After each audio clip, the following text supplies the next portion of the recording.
Si je vous parle de sorcière, vous allez probablement penser à une femme avec un nez crochu, son chapeau pointu, volant sur son balai. Waouh, les gars, vous êtes tellement 16e siècle, les sorcières ça ressemble plus du tout à ça, faut vous mettre à la page.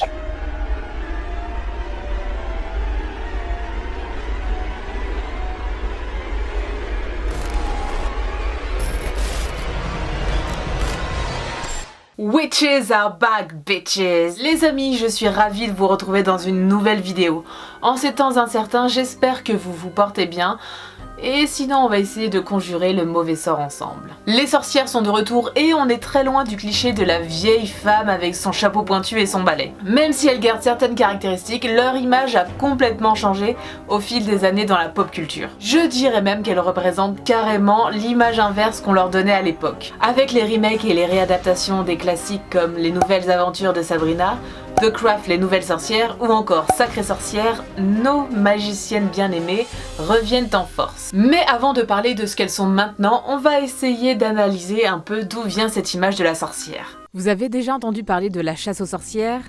Eh bien, pour le coup, ce n'est pas un mythe et ça a vraiment existé. Au Moyen-Âge, entre le XVIe et le XVIIe siècle, la chasse aux sorcières était à son apogée. Ceux qu'ils appelaient sorcières étaient le plus souvent des femmes veuves, sans enfants et ou âgées, et qui vivaient dans des maisons reculées. Ces femmes étaient jugées pour actes de sorcellerie et le plus souvent condamnées à brûler sur le bûcher. Pour l'Église, ces femmes représentaient des menaces et elles étaient porteuses de tous les vices, comme par exemple le sacrifice d'enfants ou la préparation de potions mortelles. En 1550, les femmes accusées de sorcellerie sont plus nombreuses que les hommes accusés du même crime. Ces femmes sont devenues la cible idéale des femmes jalouses et des hommes infidèles auxquels elles ont refusé les avances. S'ensuit alors de nombreux procès totalement arbitraires car cela devient pratiquement impossible de juger et relier les supposés crimes de ces femmes au diable, car cela est évidemment absurde. Ce n'est qu'en 1682 que le roi Louis XIV signe un édit royal qui déclare que la sorcellerie est irréelle et inventée. Et c'est grâce à cet écrit que la chasse aux sorcières fut aussitôt arrêtée. Mais aussi grâce au progrès de la médecine sur les maladies et sur le fait que cela n'a absolument rien à voir avec le diable. Le roi Soleil ne tolérait pas qu'un tel système répressif sème le désordre dans son royaume. Les femmes étaient le plus souvent accusées de sorcellerie juste parce qu'elles vivent seules, sans enfants, dans leur petite maison tranquillement au fond des bois, et c'est considéré comme un crime. Ok. Bah oui, parce que qu'est-ce qu'elles traficotent toutes seules dans leur maison,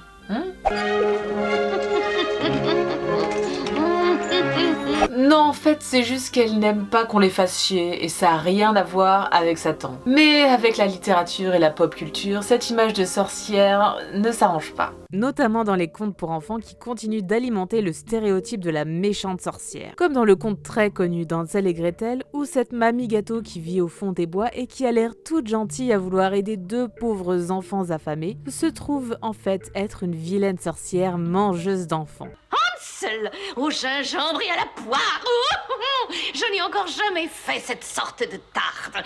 Un petit creux ? Entre autres la méchante reine de Blanche-Neige, Maléfique, Madame Mime. Même les adaptations en films d'animation des contes à l'époque de Walt Disney continuent de représenter la sorcière comme une femme diabolique et hideuse, tant par sa méchanceté que par son aspect. Malgré tout, la méchante reine dans Blanche-Neige et les 7 nains a deux facettes. Celle de la vieille femme hideuse que nous avons l'habitude de voir, mais aussi de la femme jalouse à la beauté froide, mais puissante, à la tête de son royaume. La méchante reine est capable de jouer sur les deux tableaux, même si dans les deux cas, c'est une femme solitaire dont la vanité et la superficialité la poussent à vouloir éliminer le seul obstacle qui l'empêche de régner sur son royaume.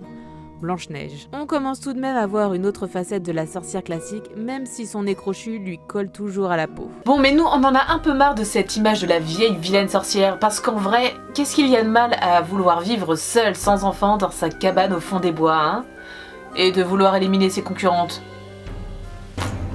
Je vois pas de problème. Et ce n'est que dans les années 70 que les femmes s'approprient l'image de la sorcière pour en faire une figure féministe. Elles clament alors « Nous sommes les petites filles des sorcières que vous n'avez pas réussi à brûler ». Comme au Moyen-Âge, les sorcières étaient des femmes marginalisées par une institution patriarcale, car leurs différences dérangeaient et leur supposé pouvoir effrayait, les femmes des années 70 ont repris cette figure symbolique tout naturellement. Mona Chollet, journaliste du Monde diplomatique et auteur du livre Sorcières, la puissance invaincue des femmes, écrit « Les femmes indépendantes, moins dociles ont été jugées dangereuses par une élite masculine, soucieuse de ses prérogatives. Et aujourd'hui encore, leur indépendance n'est pas toujours regardée d'un bon œil. Une forme moderne de chasse aux sorcières subsiste au XXIe siècle, avec cette image de la femme qui remonte au Moyen-Âge et les stéréotypes qui continuent d'exister encore aujourd'hui. Les femmes célibataires qui vivent seules avec leur chat sont tout de suite traitées de vieilles filles. Je suis pas vieille.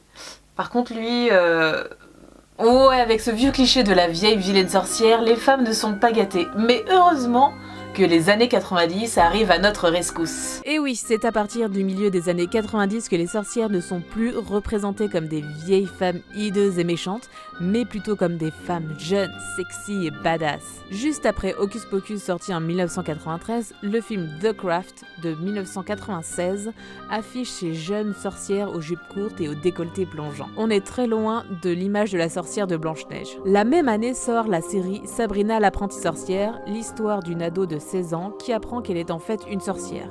Mais ça ne l'empêche pas d'être une ado normale, populaire et bien dans sa peau. Je suis sûre que toutes les filles de cette génération avaient commandé le magazine pour avoir le même make-up que Sabrina. Non ? Ah bon ? Moi non plus.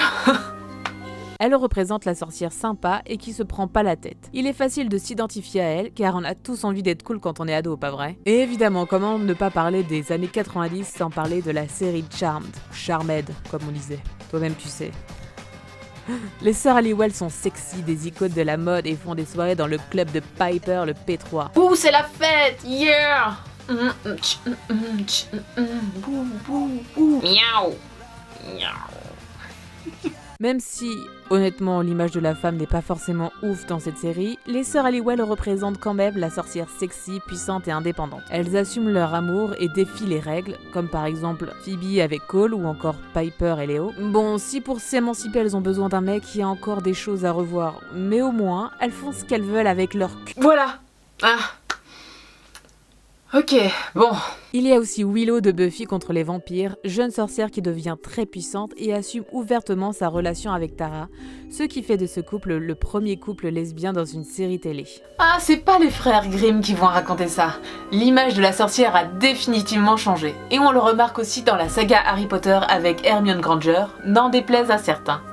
Hermione est née sorcière dans une famille de moldus, des non-sorciers, et cela ne l'empêche pas de se mettre au même niveau que les enfants sorciers de bonne famille. Et des fois on se demande si elle n'a pas passé son enfance dans le monde magique parce qu'elle en sait beaucoup plus que Ron, qui lui a grandi dans une famille de sorciers. Je pense qu'on peut facilement s'identifier à Hermione qui, par la peur de ne pas être à la hauteur de ses camarades, travaille beaucoup pour prouver qu'elle est autant capable que les autres. Hermione est la sorcière avec des sentiments qui ressemblent plus aux nôtres, nous pauvres moldus. De plus, contrairement aux autres teen witches, elle n'est pas sexualisée et ne s'intéresse pas forcément à la mode et au maquillage, mais aussi des petits béguins comme tous les ados qui ont les hormones en feu et qui vivent 24 heures sur 24 ensemble. C'est les vieux ça et pas les vieux ça. Bon, on est tous d'accord quand même pour dire qu'elle est insupportable. Mais bon, quand même, c'est grâce à elle qu'on peut avoir des sorcières comme ça.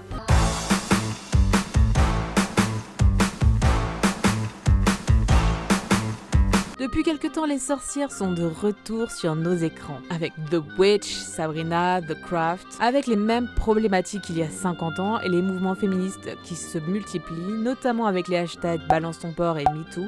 L'image de la sorcière puissante et indépendante est pile dans le thème. D'un côté, nous avons le retour de notre apprentie sorcière préférée sur Netflix dans sa version dark. Sabrina, interprétée par Kiernan Shipka, se rebelle contre une institution dirigée principalement par des hommes et défend les droits des sorcières qui ne sont utilisés que pour assister les sorciers ou encore Satan. Et si vous voulez une autre série avec des sorcières modernes, je vous conseille de regarder la saison d'American Horror Story, Coven, où les femmes ont le pouvoir et qu'elles sont de vraies bitches entre elles, et les hommes. Je vous assure que ça vaut le coup d'œil.